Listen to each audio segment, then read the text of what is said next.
তালা খুলে যাওয়ার ঘটনা। হযরত ইউসুফ আলাইসাল্লাম ও জুলেখা। একবারের কথা, হযরত ইউসুফ আলাইসাল্লাম তখন মিশরের এক ধনী ঘরের কাজ করতেন। সেই ধনীর স্ত্রীর নাম ছিল জুলেখা। ইউসুফ আলাইসাল্লাম ছিলেন অনেক সুন্দর ও ন্যায়পরায়ণ একজন নবী। একদিন জুলেখা কুপ্রস্তাব দিলেন ইউসুফ আলাইসাল্লামকে। তিনি দরজাগুলো বন্ধ করে দিলেন, ঘরের মধ্যে একা রেখে বললেন, এসো, তুমি আমার কাছে এসো।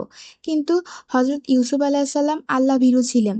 তিনি সাথে সাথে বললেন, আল্লাহ যেন আমাকে রক্ষা করে, তিনি তো আমার ভালো প্রতিপালক। তিনি দৌড়ে পালানোর চেষ্টা করলেন। জুলেখা ইউসুফ আলাইসাল্লাম এর জামা পেছন থেকে টেনে ধরলেন।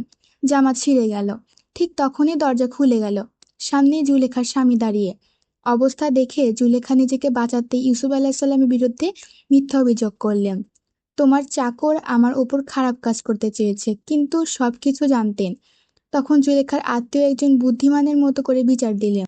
যদি জামা সামনের দিকে ছেঁড়া হয় তবে ইউসুফ দোষী, আর যদি জামা পেছনের দিকে ছেঁড়া হয় তবে জুলেখা মিথ্যা বলছে। দেখা গেল জামা পেছনের দিক থেকে ছেঁড়া। সত্য প্রকাশ পেল। আর তখন দরজার তালাও আপনা আপনি খুলে গেল, যেন আল্লাহ নিজেই ইউসুফ আলাইসাল্লামকে মুক্তি দিলেন সেই পরীক্ষার মুহূর্তে।